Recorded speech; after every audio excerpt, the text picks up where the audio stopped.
The government today initiated a debate in the Lok Sabha on the multi-crore Augusta-Westland chopper deal scam, slamming the Congress party. Defence Minister Manohar Parrikar said that the Congress created a single vendor situation in the Augusta-Westland deal.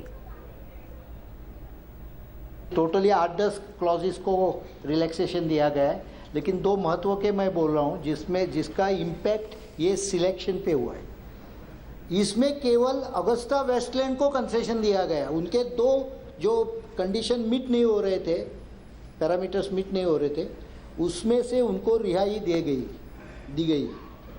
लेकिन S92 को ये रिहाई नहीं दी गई।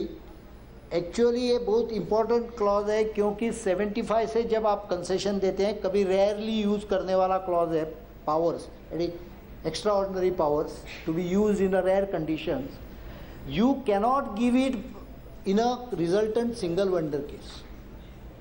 ये तो आपने उनको कंसेशन देके उनको सिंगल वेंडर को ही फाइनलाइज कर दिया, और वो अगर दूसरे कंपनी को भी S92 को भी 4 उनके कंडीशंस दे देते हैं तो मैं समझ सकता था, लेकिन एक ही कंपनी को दिया और उनको सिंगल वेंडर बना दिया।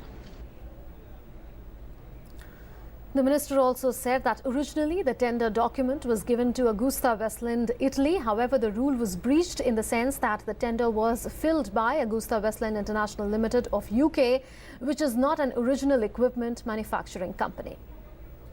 The defence minister also said that the rule was again in fact breached when FET or Field Evaluation Trial was conducted outside India. कई कंसेशन दिए गए और वो सब कंसेशन अगस्ता वेस्टलैंड को दिए गए।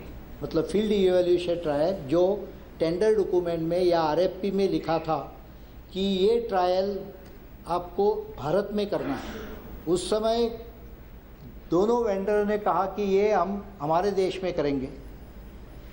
उसको उस समय के रक्षा मंत्री ने काफ़ी रेजिस्टेंस किया था और उन्होंने तो लिखा था कि ये बराबर नहीं है। उन्होंने बाद में ये UK में करने के लिए सम्मति दे दी। इस प्रकार से FET देश के बाहर टेंडर डॉक्यूमेंट में लिखे हुए क्लॉज के खिलाफ देश के बाहर हो गए।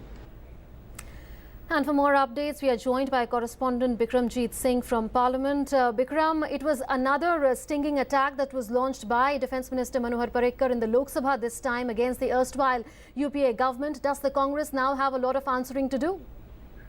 बिल्कुल आपने ठीक कहा कि ये जो चर्चा हो रही है कॉलिंग अटेंशन लोकसभा में, इसमें तमाम पार्टियां अपना पक्ष रखेंगी। चर्चा की जो शुरुआत है वो मनोहर पार्कर ने, रक्षा मंत्री ने की। उन्होंने पक्ष रखा सरकार की तरफ से। पूरी जो तकनीकी रूप था वो तमाम तकनीकी रूप बताया कि किस प्रकार से जो हाइट थी वो उसको जो है बढ़ाया गया, 1.8 मीटर किया गया, और किस प्रकार से तमाम जो चीजें थी, चाहे वो इटली के जो मिलान कोर्ट है उसका निर्णय था, उसमें भी वो बता रहे हैं कि क्योंकि उसमें जो ट्रांसलेशन की दिक्कत आ रही है निर्णय में, वो भी उन्होंने बताया। तो तमाम चीजों को उन्होंने रखा। उसके बाद फिर बीजेपी सांसद अनुराग ठाकुर ने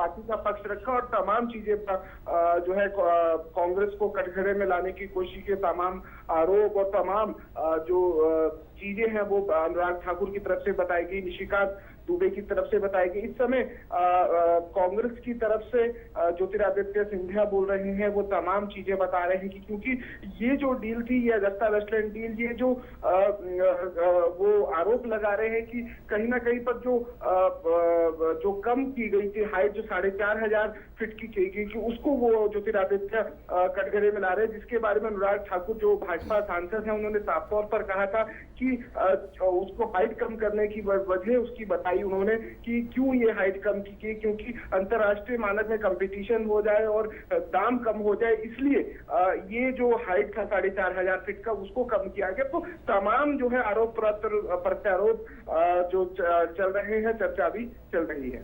Absolutely. So you're telling us that allegations and counter allegations are flying thick and fast in the Lok Sabha as the discussion continues under the calling attention motion on the Augusta Westland case. Thank you so much, Bikramjeet, for having joined us from the Lok Sabha. Bikramjeet was telling us that it was Defence Minister Manohar Parrikar who had initiated the debate on the calling attention motion, after which MPs Anurag Thakur and Nishikant Dubey spoke. And now, currently as we speak, Congress leader Jyotiraditya Scindia is presenting the Congress's case as far as the Augusta Westland investigations are concerned. Earlier, the Defence Minister had launched a scathing attack on the erstwhile UPA government. He had said that the big fish is yet to be caught. The question is who the big fish is, and he said that currently only small fry, that is Khaitan and the likes of middleman Garoza and Christian Michel are under the scanner. But the question is who the big fish is, and the investigations would definitely reach the big fish.